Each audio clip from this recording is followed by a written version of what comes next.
Well, hi, and welcome to another practice session. So we're working our way through the deep dive on the first third, and I want to start out here with that squatting exercise that Lee has done with us. So just to review, you're going to stand with your feet wider than shoulder width, your feet are turned out, and you're going to squat up and down. Now, I know we gave you some arm and all this other stuff to do with it, but what I want to focus on is the legs. So do this with me a few times and make sure that you feel the knees going toward your toes as you squat up and down. I don't care how low you go. You don't have to go very low at all. You just need to move in a way that keeps your knees tracking the toes, as opposed to doing this where you see my knees are falling in from my toes. So just do this squat a few times. You can do the arms if you want, but that's not where I want the focus. And as you squat, feel what's happening. There's movement going all through your legs. It's not just something that's lowering your pelvis to the ground. There's turning out in the thighs, and the knees are the fulcrum from which the calves and lower legs also have a bit of movement running through them, and that all keeps your feet planted on the ground, not rolling around, and the knees staying in alignment even as everything's changing. So feel how the legs have a lot of action running through them. It's not simply squat, but there's a rotation from the hips to the knees, down through the calves, down to the feet and the arches, and as you come up, that whole thing unwinds. And all along, the knees are in a good alignment to keep you from injury. So as you feel this and get a sense of that movement that runs through the whole legs, now I want you to just put your weight in one of those legs without even changing it. Put your other foot out in front and do the same thing. Squat. And feel how that affects the whole leg. And notice how the knee moves toward the toe. And now I want you to actually turn on top of that leg and feel how the changes through the leg actually help you keep your knee with your toe as you turn. And you don't have to squat and turn. You can just put yourself at a good height and turn. And what you'll notice is even as you're turning and not squatting, that same energy is moving through your legs. So rest your legs a moment. Now this is different from what we've often done, the exercise where you isolate the movement in the hips, and we tell you to make sure your feet stay on the ground so that your knees don't get pulled with your turn.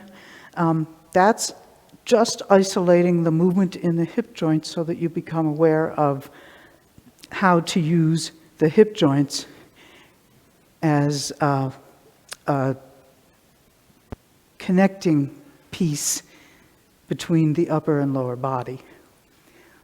But that's just the first step. And so go ahead and you might want to change legs. Stand on the other leg. Remember this exercise. Stand on one leg and feel the difference if you just stabilize the whole leg and turn over it, where nothing is really releasing into the ground and then the ground coming back up. That's the isolation exercise where you're just trying to bring focus to movement in the hip joint and separating the torso from the leg rather than making everything come along with it when you turn. So this is valuable, but it's not going through the leg. So now see if you can go ahead and squat a few times on that one leg and feel that feeling of that exercise, how the movement, it opens through the thigh and then the knee keeps in the same alignment as the toes, and there's something more that drops down coming back in toward the ground on the lower leg. And so as you squat and come back up, there's a whole rotation that's happening through that leg. And then when you just stand on it and turn, you still feel movement going through the entire leg. It's not just the leg of a table and you're a bust on the table swiveling back and forth. There's a whole dynamic that goes through the legs. So this is what I want you to become aware of when we do a first third now. We're going to just do a first third, but every time you're moving between your legs, I want you to feel how the whole leg transmits the energy down, keeping your knee in alignment with the toes of that foot, of that leg. So let's do a first third.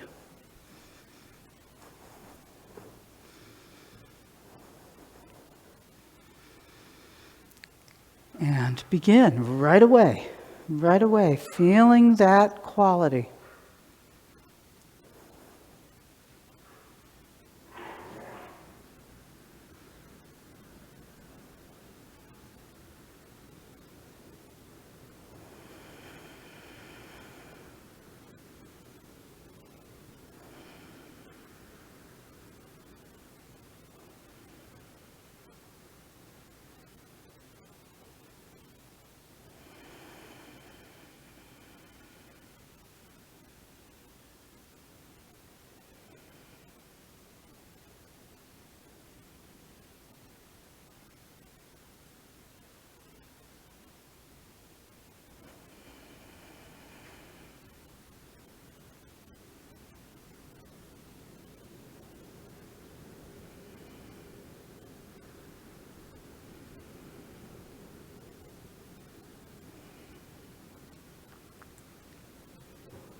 So with any luck, doing that first third after that exploration, you became more aware of how the leg changes even if you're not shifting the weight on it. Just as you move, as you give in to ground, as ground comes back up through you, there's a lot going on. It's not like you do it, but being aware of it enables you to allow it to happen and to use it to your advantage. And one of the things that we're always in danger of doing in Tai Chi is hurting our knees. And this is a way to avoid knee pain and, in fact, to strengthen everything around the knees so that you will have stronger knees, less knee pain, and more mobility without dragging your knees into the problem. So, looking at the square form of the next couple moves, we ended at ward off right. So we've got rollback and press are the moves we're going to look at today. So I want to do some looking at the square form details of it, and then Lee will round out the square. So start in a 70-30, word off right, and the first thing you're going to do is stay in your 70-30 and turn a little bit to the right. Now, right away, you might notice that you don't want your knees to get wiggling around. And so what we were just looking at in the legs, you can have a little bit of awareness so that you keep the arch in your foot and a good connection to the ground as you turn. And then you're just turning over your leg, but the leg transmits down to the ground. First point is right here. From ward off right, where my two palms are relating to one another, the turn to the right opens the right hand a little bit so that the fingers are pointing out rather than in a ward off. And the left hand fingers come to this same kind of place here in relation to your wrist. So it's the two fingers inside and two fingers distance away from the arm, so in both dimensions. So you go from having the two palms relating, you turn, the right hand opens out, and the left hand comes in this relationship by the wrist. Next checkpoint, you go to 100% in your back leg, and your left hand turns palm up. You're still in the right corner. This is a bend low checkpoint. The ring finger of your left hand is as if touching the inside of the right elbow. You don't want to actually touch, but bring them in close enough that there isn't really a gap. So shake out your legs, and we'll do that much again.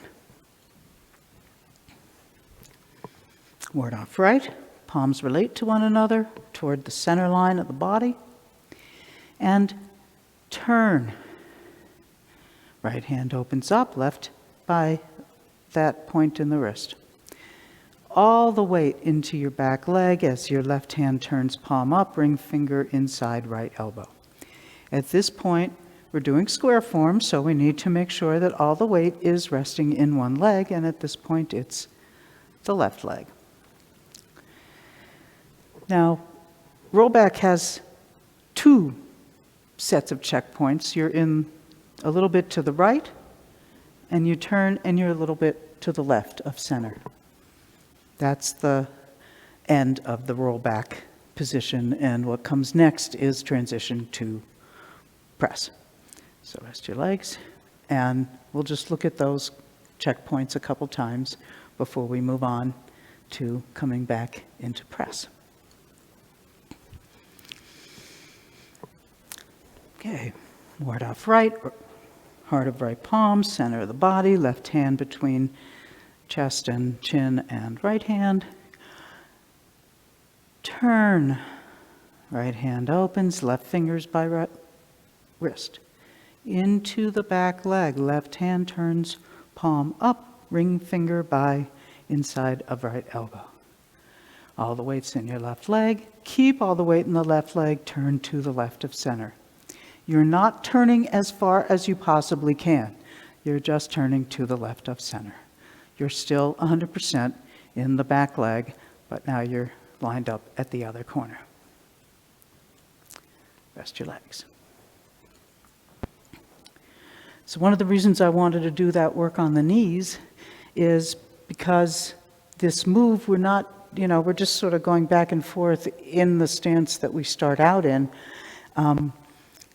But there's a lot of potential, particularly once you come into your back leg, to have the knee swim around, particularly when we turn from the right corner to the left and then going in the transition to press.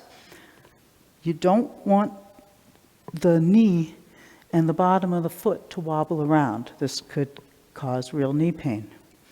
So you want that leg to stay stable, but square form or round form is the same thing. The stable leg isn't inanimate. And so the turn to get yourself to the transition to press still wants you to keep that relationship. It's not that you rigidify your leg and knee and just hold it like a piece so that you can turn over it. It's going to be involved in the turning. And the way it's involved is exactly what we were doing with that little exercise. So, let's look at some of the checkpoints that get us to press. So maybe I'll face this way now. So, word off right, turn to the right of center, sit into the back leg, left palm up, right palm is facing out, turn to the left corner, and then you're going to turn more. The left arm drops and swings. The right arm becomes more like a ward off again. And this is a square point checkpoint that one of those places we never stop if it's round, but this is a good place to be, looking at the square lineup and making sure that you can reach this place without twisting the body and without shifting your weight into the front leg to get you to turn. All the weight has to stay in your back leg. So from ward off left, you turn a little more, the arm swings, and you're in a position where you're standing on top of the left leg, no weight in the right leg.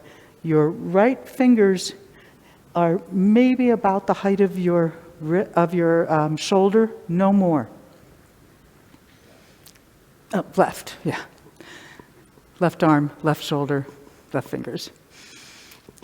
So this place here, making sure that you haven't twisted or reached with the arm. Rest your legs.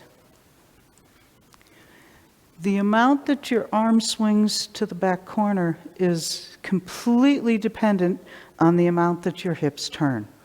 This does not have any idea of reaching with the arm.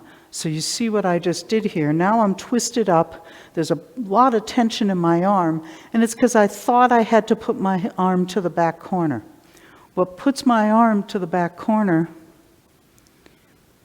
that's a good enough back corner. I need my hips to be in alignment with the shoulders, and that's what turns the arm. So if I step out of the posture, my arm is just in a comfortable place. I'm not reaching with the arm. So when you do this checkpoint here where we end up in the left corner and the left arm swung up, it needs to be exactly as if you took yourself out of the posture and it was just in a comfortable place.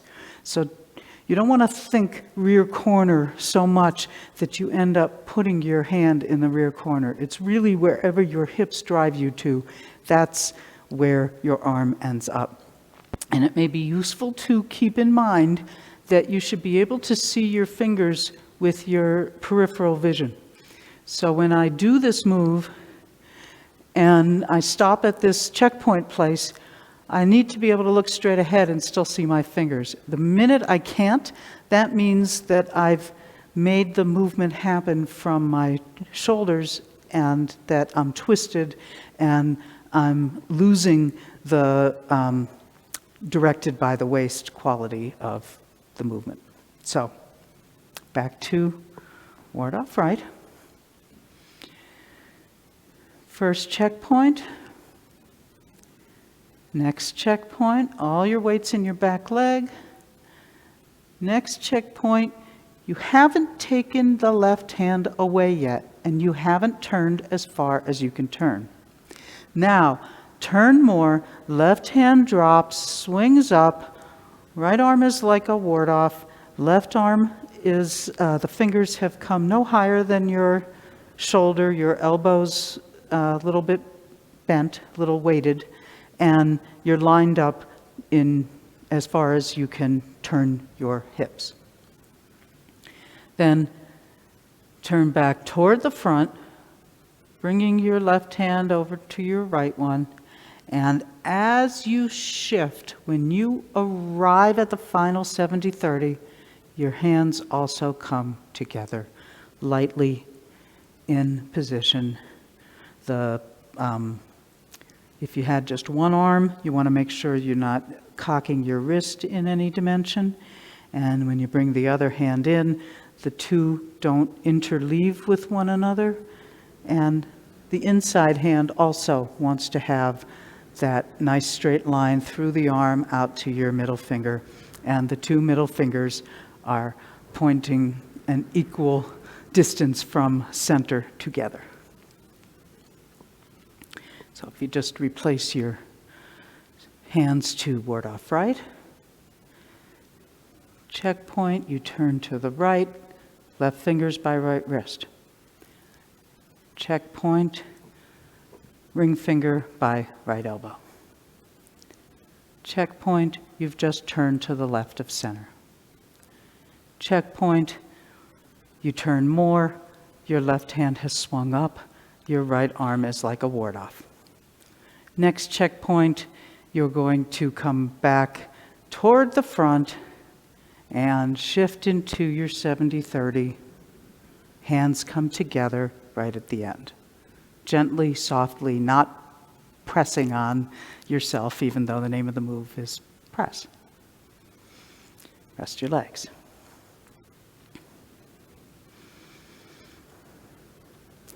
As you're doing all this, you want to make sure that the legs have a good connection through to the ground, that turning to the right doesn't roll your right foot onto the outside edge and make your knee go a little to the outside, that sitting onto your back leg, the knee doesn't fall in, but it's actually tracking the toes, and that when you turn one way and the other, it doesn't take your tripod away from the ground or make your knee take a little travel time along with the turning of the hips.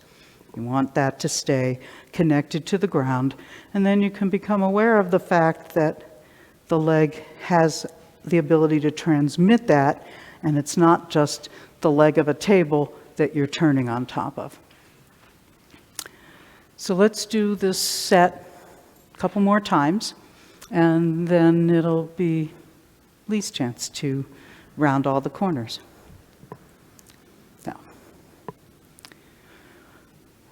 so ward off. Turn, checkpoint, left fingers by right wrist, right hand has opened out a little bit. Into the back leg, left hand moves from the wrist down here to the elbow, palm up. Turn left of center. Keep turning. Checkpoint, everything is lined up here. Your fingers have come up about the height of your shoulder. Right arm is like a ward off. You're in the corner. All the weight is in your back leg. Come back toward the front and shift. Hands come together as you complete the move back into your 70-30. One more time. Turn. Shift. Turn. Left arm swings as you turn more. Coming back toward the 70-30. Shift. Complete the move. Hands come together at the very end. Great. So there's a bunch of square points, and now we get to make them round. Okay, let's do some more. We're going to work on the squatting drill a little bit more, and I want to lay out a couple more ideas in it. And then we're going to do a little bit of work on shifting forward and back in the 70-30s. And then we're going to look at how does that help you round the form as you go from ward off right through rollback to press. So starting out with the drill, just pay attention to what Beth did with the knees and the rotation in the legs. As you sit down, the thighs rotate out, which increases the arch. As you stand up, the thighs rotate in, which lets the arch decrease. So really feel that. Feel how the instep arch part is pulled up as you sit down and is allowed to relax to a smaller arch as you stand up. You're not having to lift the arch. What happens is the way the leg is put together, it increases the arch as you sit down. It lets it relax and become less arched, but still arched as you stand up. As you're doing this, you're going to feel like your ball of your foot and your heel are on rollers. As you sit down, they roll towards each other. That's part of why the arch increases. As you stand up, they roll away from each other. Obviously, my hands are making a bigger gesture than actually happens in the bottom of your feet, but really try to find that. Thighs rotating so the knees can follow the toes, arch increasing. Thighs rotating, arch decreasing. Okay, now add the hands in. As you sit back down, the arms go around and come over the top, fingers meeting right at the bottom. Hands drop as you stand up. Sitting down, arms expanding, rotating, palms down, fingers together, standing up, arms dropping.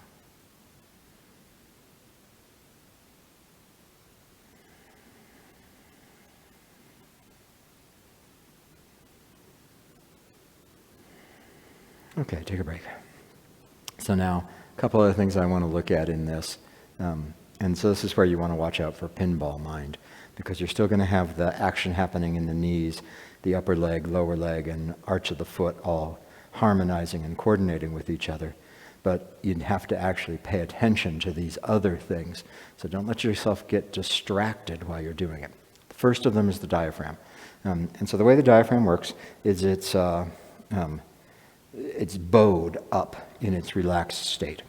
When you tighten the diaphragm, it drops down. So this is the engaged state of the diaphragm, is pulled down. And then you let go, and the diaphragm just springs back up. So breathing in, you tighten the diaphragm, which pulls it down, and that makes the space for the lungs bigger. And then you just release, and the diaphragm bounces back to where it normally, where it is in its relaxed state of bowed and arched. So there's not many muscles in many nerves, sensing nerves in the diaphragm. So it's hard to feel, but you can feel the result of everything else. As the diaphragm drops, it actually pressurizes the lower abdomen, which is what makes the abdomen expand. And then when you release, the abdomen can fall back in and the diaphragm comes back up.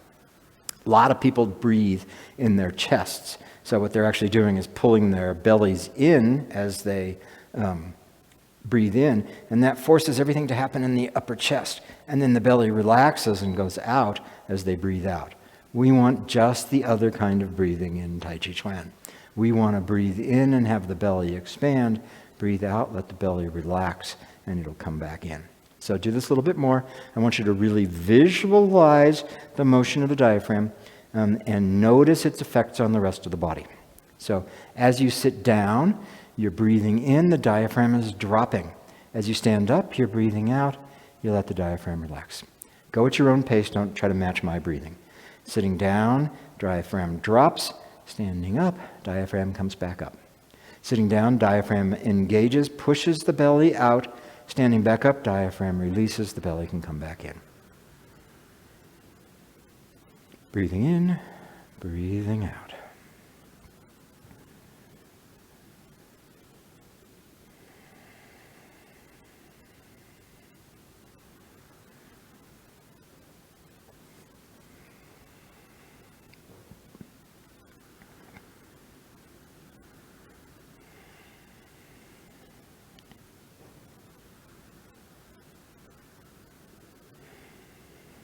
Once more.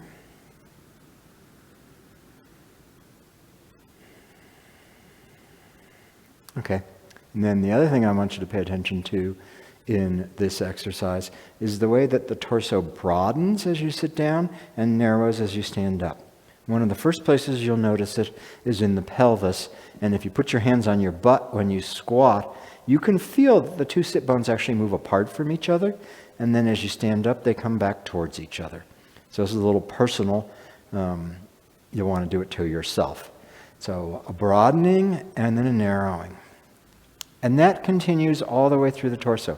There's a whole bunch of parallel planes. The base of the pelvis, the diaphragm, the shoulder girdle, the base of the skull where it comes on top of the spine. And all of those broaden as you sit down and narrow as you stand back up. So a little bit more. Squatting, breathing in, torso broadening, standing up, torso narrowing.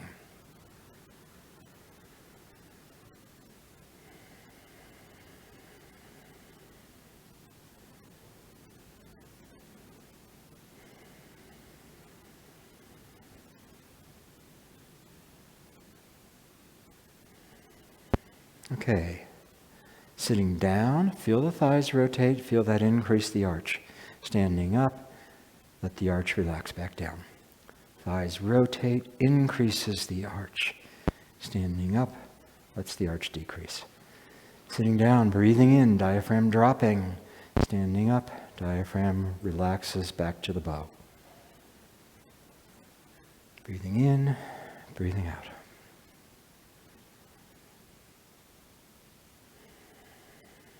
Sitting down, pelvis broadens, shoulder girdle broadens, base of skull broadens. Standing up, torso narrows.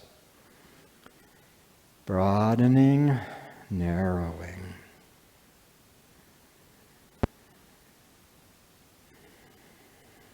Once more.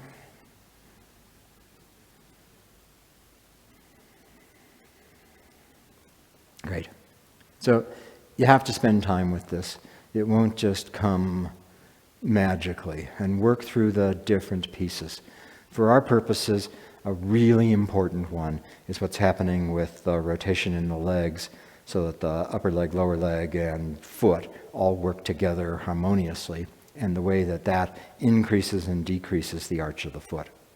Because that's what sets us up to be able to tap the earth and cause rebound to come through the body.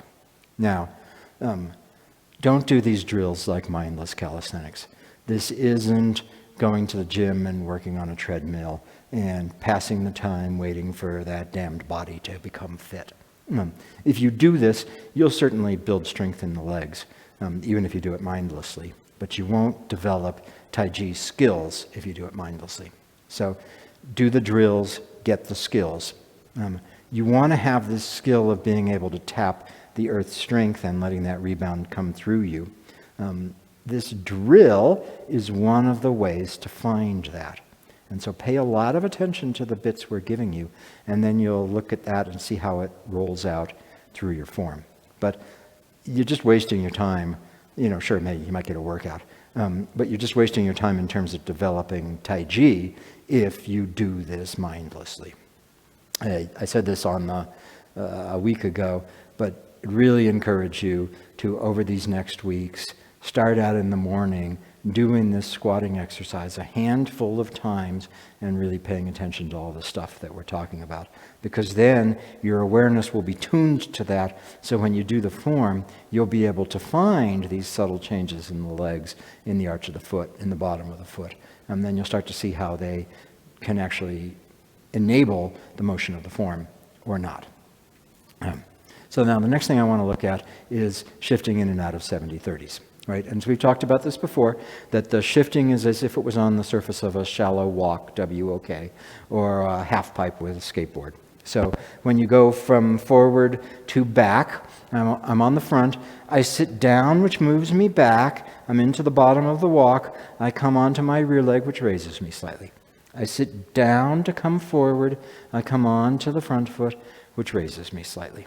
So as you're doing this, you're going forward and back and allowing yourself, you don't want to exaggerate this, it's not up and down, but there's a nice little curve that happens. Lip of the half pipe, down the half pipe, other lip of the half pipe. Do it on the other side a little bit so that you get that feeling too. You start out on the front, you sit down, which starts to move you back, you come up in the back. You sit down, which starts to move you forward, you come up in the front. So you're going forward and back like you're sliding along the surface of a hammock, or you're the Chinese cooking utensil, or you're the half pipe, whatever. Now, sometimes we talk about this as being shifting under the bridge versus shifting over the bridge. Shifting over the bridge, I thrust out of my rear foot, I'm in the air, I land in the front foot. I thrust out of the front foot, I'm in the air, I land in the rear foot. Right? So that's over the bridge. You don't want to do that. Stay with the ground. Let the ground come up. Stay with the ground. Let the ground come up. So you have to always have that, and that's the choreography and the mechanics of shifting the weight forward and back. And then if you ever find yourself leaving the ground, come back to this and figure it out and work on it till you really have that. That's one aspect. We talk about the line of stability and the line of action. The line of stability is about which leg is supporting you, and that's how you get cross balance. If my left leg is supporting me, my right hand has a matching fullness. If my right leg is supporting me, my left hand has a matching fullness. Cross balance, line of stability. And so you want to really pay attention to the only one leg at a time is the one that's supporting you, and the change between them happens in the blink of an eye, is instant, and it happens at this magic 50-50 place. So shift forward and back with me a little bit. We'll start on the back this time. Shift forward, feeling yourself go down, and stop right at 50-50. Make sure you're still using the rear leg to hold yourself up. And now move one grain of sand from the rear leg to the front leg. The front leg is holding you up, and you shift the rest of the way forward. Sit back. Front leg is holding you up. Front leg is holding you up. Stop at the 50-50. One grain of sand. Now the rear leg is holding you up and you finish going back. Again, forward 50-50. Even though there's weight in the front leg, you're holding yourself up on the rear leg. Change. Hold yourself up on the front leg. Finish the 70-30. Sitting back. Using the front leg, you get 50-50. You're still using the front leg. Change to the back leg. Finish the shift. Do the other leg. Starting in the back, sit down the half pipe, 50-50, change, front leg. Going back, down the half pipe, 50-50, change, rear leg. Again, forward, stop at 50-50. Know that you're holding yourself on the rear leg, but if you do even one iota more, now you're on the front leg, and you finish the 70-30. Going back, stop at 50-50.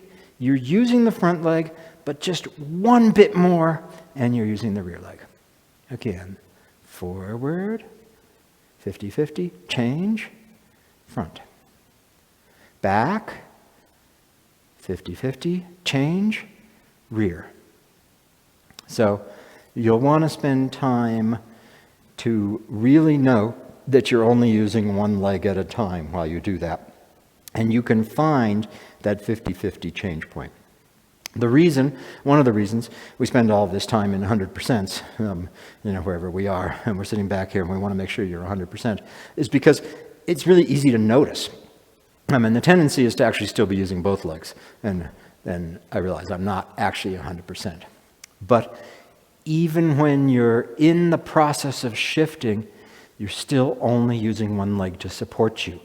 Maggie says, one leg owns both sides of the pelvis. The leg that's supporting you owns both sides of the pelvis. Ben would say, you only have one leg, and which leg it is changes. And so you don't want to have two legs, here and here accepted. So really work on that till you can find that 50-50 place, and you see how you change the supporting leg to the other leg in just an instant. Now, there's another consideration, which is which leg has the action. Which leg is the one that has tapped the ground and is letting the rebound come back up?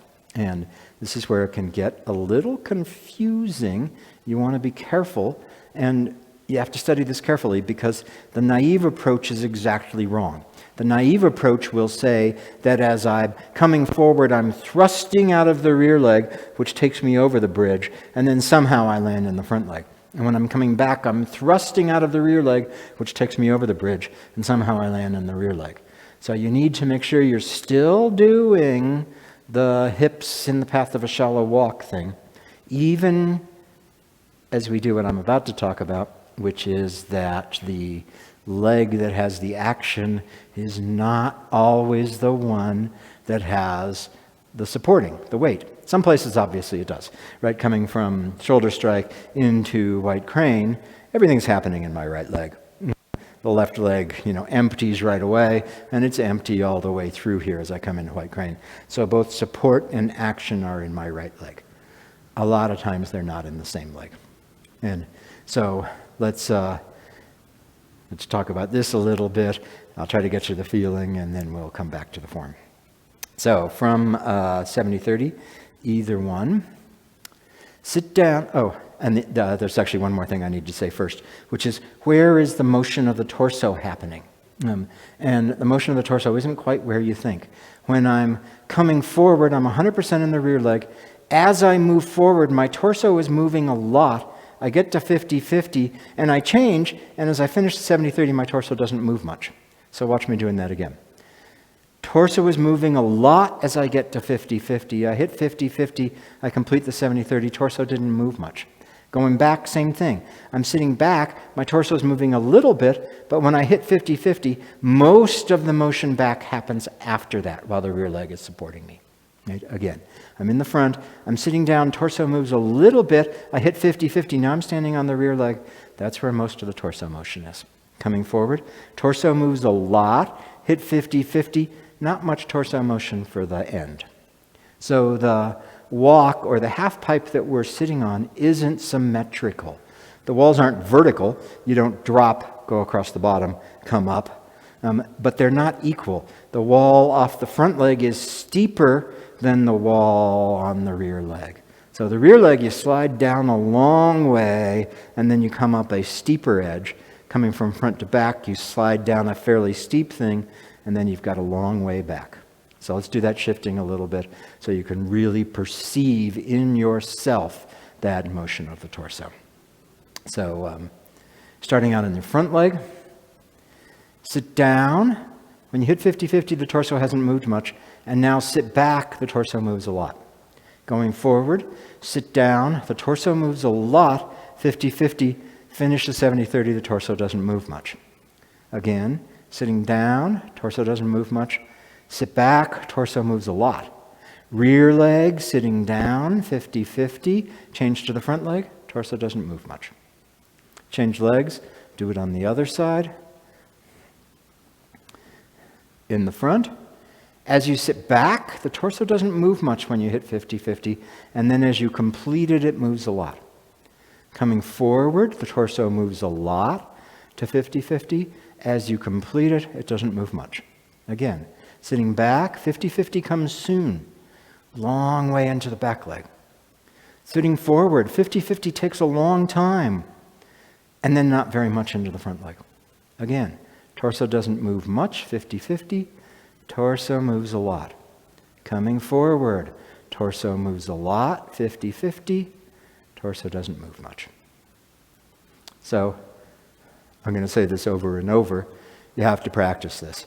This session today is not going to be enough for you to get it. So take all the pieces we're giving you and spend time working on each of them, because you have to have all these to bring it all together. So now the other issue with shifting is which leg has the action. We talk about the line of stability from the leg that's supporting you, and then there's the line of action, which might be from the leg that's supporting you or might be from the other leg. And so it's got a little bit more freedom than the line of stability. And going in and out of a 70-30, it may be a little surprising to you. So this is the way it works.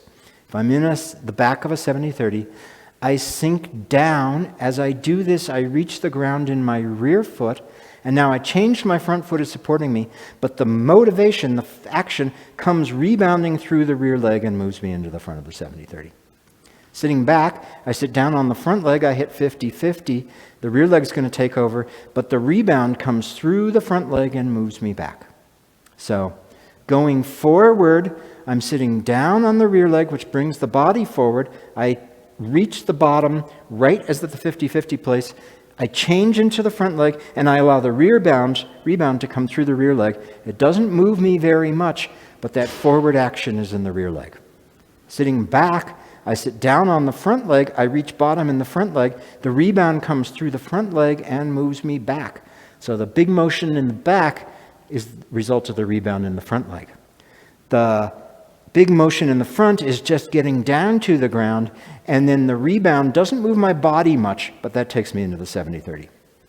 So I'll try to do this a couple more times with you so you have the idea, and then, like I'm going to say over and over, you gotta work on it. So start with either leg forward, start in the back.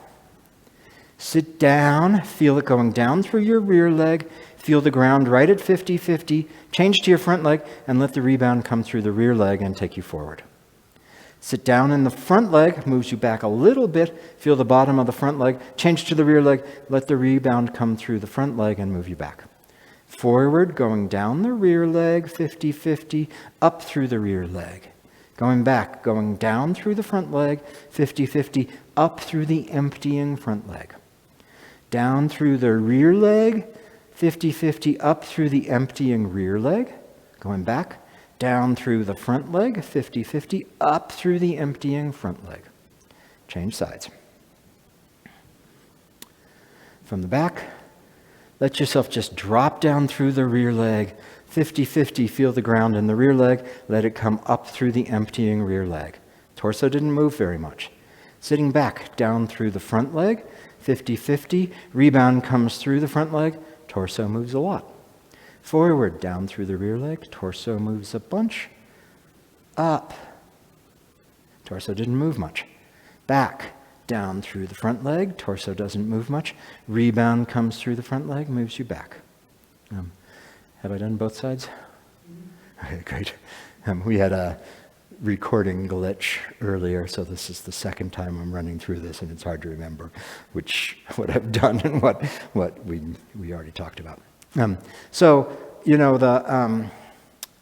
which leg is supporting you and which leg is the active leg are out of sync with each other there. Right, as I'm coming from the rear leg, from the back forward, the rear leg is supporting me, the rear leg is supporting me, the rear leg is supporting me, the front leg is supporting me, front leg is supporting me. Going back, the front leg is supporting me, the front leg is supporting me, the rear leg is supporting me. So as you come forward towards 50-50, the rear leg is supporting you. As you finish the 70-30, the front leg is supporting you. As you go back towards 50-50, the front leg is supporting you. As you finish, the rear leg is supporting you. The action is out of sync with that. As you come forward, the action is going down through the rear leg. At 50-50, the rebound of the ground comes up through the rear leg. So the rear leg was active all the way there. Going back, the action is going down through the front leg. You hit bottom, the action comes up through the front leg and takes you back. So all the action was in the front leg. So you've got this from rear leg support, now the front leg takes over, front leg support, now the rear leg takes over. rear leg action, rear leg action, front leg action, front leg action. So they're out of phase with each other. You want to be careful that you don't confuse support and action, because then you'll end up thrusting yourself out of the ground. So put the time in on this. We'll return to it for the next session. But this really matters for figuring out how to bring life to the moves, which is to say how to round them. And as an aside, this stuff about the arch increasing and then decreasing is part of how you actually tap the ground. You're like bending a spring as you go down, and then you're releasing the spring and you're letting that bring you back up. That's part of the rebound. Down, down, down, down, down, hit ground, rebound back up. So these skills that you get by doing the drills will really feed into being able to do the form this way. So let's look at ward off right through rollback into press. And just first off, we'll look at the line of stability, how that's actually happening as you change between the legs. And then we'll look at what the action is. So from ward off right, you sink into the front foot is holding you, and now the rear foot holds you as you sit back. You sink into the rear foot is holding you, the arms swing, the rear foot is holding you, you sink into the rear foot, that moves you most of the way forward, and then you stand on the front foot, right? So front foot, back to ward off right, front foot is my stability, rear leg is stable. That's what I'm standing on, rear leg supports, rear leg supports, rear leg supports, front leg supports. Again, ward off right. Front leg supporting you, rear leg supporting you. Rear leg supports you, rear leg supports you, rear leg supports you, front leg supports you. Once more. Front leg, rear leg, rear leg, rear leg, rear leg, front leg. Now let's look at the action. We'll just do the first bit. Sink down into the front leg, feel the ground, and now allow the rebound to come out of the front leg and take you to the second checkpoint. So that first one, you're going to hit the bottom of the front foot right when you get to this checkpoint, this first checkpoint that Beth did with the middle finger pointed to the middle of the wrist. And then the rebound is going to come through your front leg and take you into the second checkpoint where the ring finger is as if touching the side of the elbow. So do that with me. Down into the front leg, rebound through the front leg. Again. Down into the front leg, reach right at that first checkpoint, rebound through the front leg, takes you back. And once more. Down into the front leg, rebound takes you back.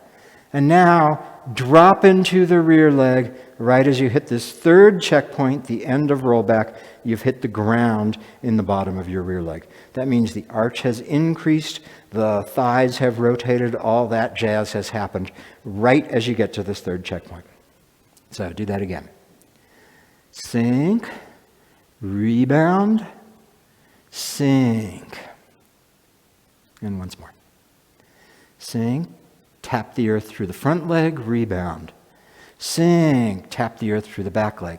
And now the rebound takes you into this fourth checkpoint.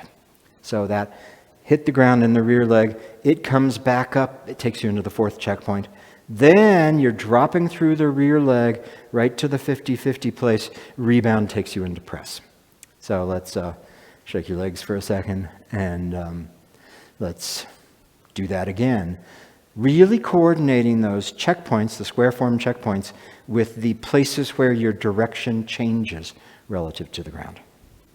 So, ward off right, sink into the front foot, rebound through the front foot, sink into the rear foot, rebound through the rear leg, sink into the rear foot, 50-50, rebound into the 70-30. Back to ward off right. Feel the earth through your left foot. Let the earth come back through you. Drop earth in the right foot. Rebounds. Drop earth in the right foot. Rebound through the emptying right leg. Once more. Go ahead. Sink and rebound. And sink and rebound. And sink and rebound. Great. Take a break. Shake your legs. So that's the engine. That's the motor that makes everything happen. That's what you're doing with your changing relationship to the ground. That's the changes that you're making in the center that play out into all the motions of the hands and the feet. Now, this is a good place to practice it because you're not having to take steps. Now, it only gets more complicated when you do that. But you want to make sure that at every point during the form, you're standing on one leg or the other leg. Your supporting leg is one leg, not two legs. You want to make sure that every point in the form, you know which leg is the active leg, and that's not obvious. You're going to have to spend some time on that. And for the active leg, you want to know, am I allowing myself to release down towards the ground, which would increase the arch and rotate the parts of the leg, or am I allowing the ground to come back up through me, which would let the arch slightly flatten and would rotate the legs the other way. So every place in the form, those are the things you're doing, standing on one leg, standing on the other leg. Using one leg actively, letting the other leg not have action and pushing against the ground. And in the active leg, you're going towards the earth, or you're letting the earth come back up through you. Every place in the form.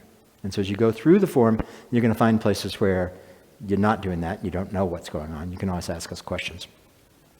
Or you can go back to these drills. You can go back to the bear and the instant shift from one leg to the other so that you know how to instantly change which leg is supporting you. You can go back to the squatting exercise so that you find the way that the changes work down through the legs and back up, and then also through the torso and back up through the torso. And you can go back to just shifting in and out of 70-30s and making sure you know which leg is supporting and which leg is active. So then with that, let's look at a couple of the round form details, and then we'll call it more than enough. So from ward off right. First thing that happens is you sit down, the fingers are next to your right wrist, and as you sit back, leave your right hand behind. So the right hand ends up long here. Professor Chung said, don't ward off into the other. Don't be pushing at them with your ward off arm. Don't roll back into yourself. And so if I do this and both hands come back towards me, that's rolling back into myself. So do this with me. Sit down into the front leg. As you sit back, move away from the right arm. So the right arm is long. Again, ward off right. Sit down into the front leg, tap the earth through the left leg, rebound and sit away from the right arm. Right arm is long. Let's make the mistake once and roll back to ourselves. Down into the front leg, everything comes back. The right elbow came with you rather than staying out. That should feel really different. First way again. Down and sit back, leaving the right arm long. The right elbow doesn't come back with you. Great. Continue, hit bottom, turn, and now come back towards the front and watch the way the two forearms rotate. And then you're in press. So we've talked about this before, but the two forearms make different rotations. As I'm here and I come back towards the front, my right hip draws back, which draws my right elbow back, which rotates my right forearm so that the right palm is facing up towards the upper rear left corner. So the hand goes from being vertical to being drawn so that the palm is facing up towards the rear across my left shoulder. At the same time, the left hand folds down so that its palm is facing towards the lower right corner. So the two hands end up facing different directions right before they're going to meet. Right hand is facing up towards the upper rear corner. Left hand is facing down towards the lower front corner. So do this with me. We'll stop right at the 50-50 place so that you can really see that rotation in the hands. So go ahead. sink into the front foot. Sit back away from the right arm, sink into the rear foot. Rebound fills the arms. And now turn, right forearm rotating, left forearm rotating. Stop at 50-50, right palm facing up towards the left rear corner, left palm facing down towards the right front corner. And then finish. Again, sink, rebound, release, filling, forearms rotating, stop at 50-50. They've each rotated different directions. Finish. Once more. Sink, right arm long, release, fill, forearms rotating 2 different directions, right palm facing up towards upper rear corner, left palm facing down towards lower front corner. Press.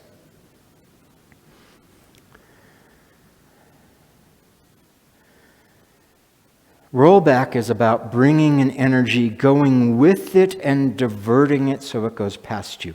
Nothing sharp. That's why you gradually bring the hand back, leaving the right hand out, and then let everything go past you. Press is about 2 energies coming together and making a third. Press is an indirect energy, like bouncing a ball off of a wall. It hits the wall and then it bounces back. Or bouncing a coin off a drum head. You throw the coin at the drum head and it goes ping and bounces off, versus just tossing the coin and letting it land on the drum head. So in press, both pieces have to be there. Press is not just a ward-off with another hand sitting behind it. As you do this is the drum head. You're actually letting it become full of energy, and then the other energy comes together, and the 2 of them bounce that coin in one direction. So the checkpoints for the round form are very slightly different from the square form.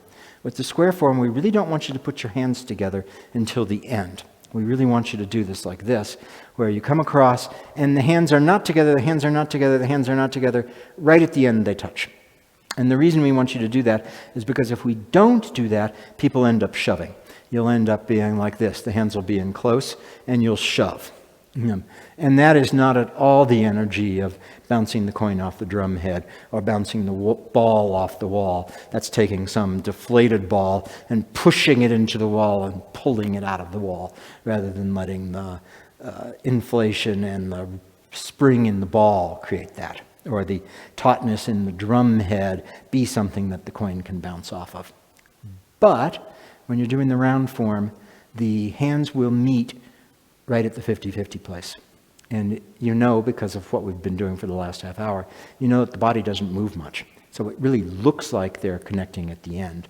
But they connect right at the 50-50 place. They've rotated. They touch right when I change from rear leg to front leg, and then the bounce happens there. And so if you watch me do it, you'll be able to see that my hands do connect right before the end, but then my torso doesn't move much, right? We already worked that this last bit from rear leg to front leg doesn't move the torso much. So they're certainly not connecting back here and then having a long thing forward, but they're not waiting till the very end. Let them connect at the 50-50 point, and let that be the place where the energy of the 2 arms comes together and makes one direction that goes out. So let's do everything we've worked on so far from the very beginning through ward off left, ward off right, roll back, and press. We'll do it 3 times. I'll talk some, and then you'll have plenty to work on.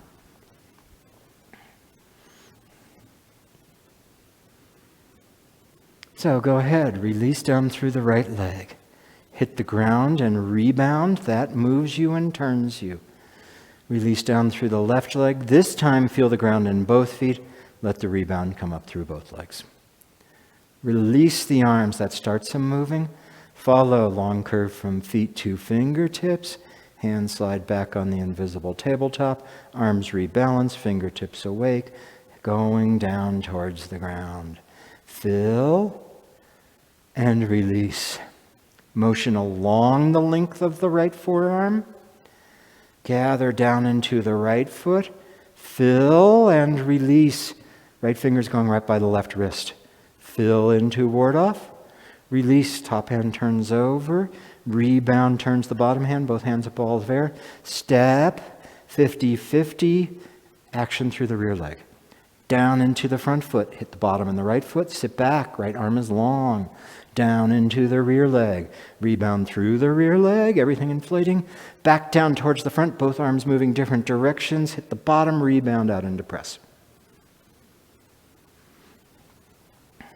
I joke that my next career is going to be an auctioneer. I'll say less the next 2 times. Okay. Go ahead. Hit ground and rebound. Hit ground and rebound. Keep the feet as you do the opening move.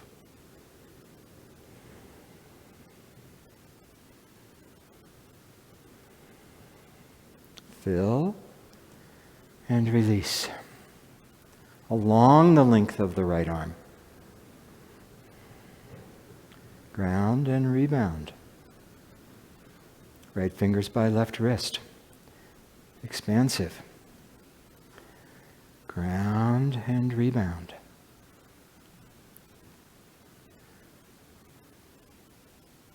Down into the front foot, rebound to the back. Down into the back foot, rebound fills. Down into the back foot, 50-50, hands meet, bounce the ball. Once more. Do your best. Go ahead.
Great. So, work on this stuff. You won't get it in one fell swoop. You've got to have the square form details, so that's why we're making sure to go through all of those. And then you need to figure out how to bring life into it. And so work on these drills so you understand the actual biomechanics, the energetics of what's going on inside there. And then really work through the form, looking for how do you do that everywhere. And we'll be back again soon.